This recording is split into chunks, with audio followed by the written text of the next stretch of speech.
అంటే పేరుతో పాటు గత టిఆర్ఎస్ పార్టీలో ఉన్నటువంటి రంగు రుచి వాసన యాస భాష మొత్తం మీ పార్టీలో కనిపించేటట్టు అవకాశం కనిపిస్తుంది. ఏం జరుగుతుంది అసలు? సార్ మీరు నిజంగా మీరు చెప్పినట్టుగానే తెలంగాణలో తెలంగాణ పార్టీ సంబంధించింది రంగు రుచి వాసన లేకుంటే ఏమినట్టుగానే మిగతా పార్టీలను ఆ రకంగా వివరిస్తా ఉన్నాయి. ఎంతసేపటి కూడా అన్ని పార్టీలు అధికార దాహం కోసం, మేము అధికారం కోసం, మీ ప్రతిపక్ష పార్టీ మిమ్మల్ని మీ ప్రతిపక్ష పార్టీ హోదాడు ఉన్నాయని కొంతమంది ఇప్పుడు అధికారాన్ని అని చెప్పి మరో కొంతమంది. కానీ తెలంగాణ ప్రజలను పట్టుకున్న వాడు ఎవరు లేకుండా పోయారు. హామీలు నెరవేర్చే క్రమంలో నెరవేర్చేటట్టుగా పని చేసే పనిలో అధికార పక్షం లేదు. వాటి మీద పోరాడి వాటిని అమలుపరిచే విధంగా మన ప్రయత్నాలు అనే పనిలో ప్రతిపక్ష పార్టీ లేదు. కాబట్టి ఈ రోజు తెలంగాణ ప్రజలకు ఒక ఆప్షన్ గా మనకు కనబడతా ఉంది. తెలంగాణ రక్షణ సేన వారి వెంట ఉంటుంది, వారితో కలిసిపోతా ఉంది. తెలంగాణ ఫ్లేవర్ తేవడం కోసమే ఈ రోజు మేము పార్టీ కూడా ఏర్పాటు చేయడం జరిగింది.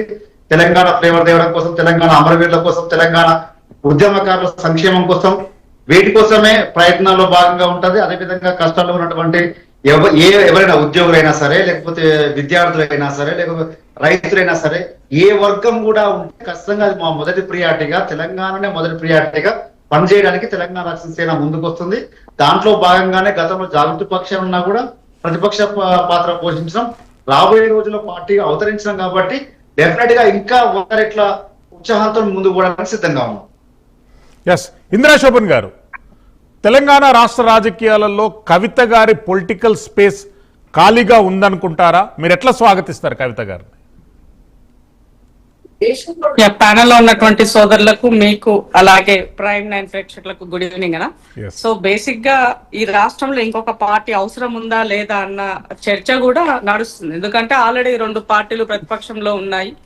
దానితో పాటుగా అంతకన్నా ముందుగా రిజిస్టర్ చేసుకున్నటువంటి తీర్మాన్ మల్లన్న అయ్యుండొచ్చు, తర్వాత డిఎస్ గారు అయ్యుండొచ్చు, అలాగే ఇంకా మీరు ఇందాక చెప్పినటువంటి టిఆర్ఎస్ పేరు పైనే సిద్దిపేట నుంచి ఒకరు రిజిస్టర్ చేస్తున్నారు, అట్లాగే ఖమ్మం నుంచి ఒకరు రిజిస్టర్ చేస్తున్నారు.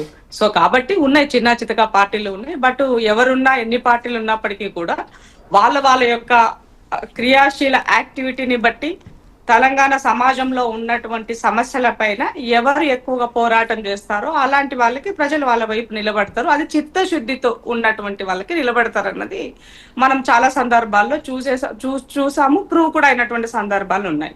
సో మొన్న ముఖ్యమంత్రి గారు కూడా ఒక మాట చెప్పుకున్నారు, ఇప్పుడు ఉన్న సందర్భాలలో ఉన్న పార్టీకే దిక్కులేదు, ఇంకో పార్టీ అవసరం ఉండిందని కూడా ముఖ్యమంత్రి గారు చెప్పుకున్నారు. సో పార్టీలు పెట్టుకోవడం ఎవరి ఇష్టము వాళ్ళది, వాళ్ళ స్వేచ్ఛ, వాళ్ళ దగ్గర డబ్బులు ఉన్నాయి, వాళ్ళు 10 సంవత్సరాల్లో సంపాదించిన సంపాదన ఉన్నది. కాబట్టి డెఫినెట్ గా వాళ్ళు పార్టీలు పెట్టుకో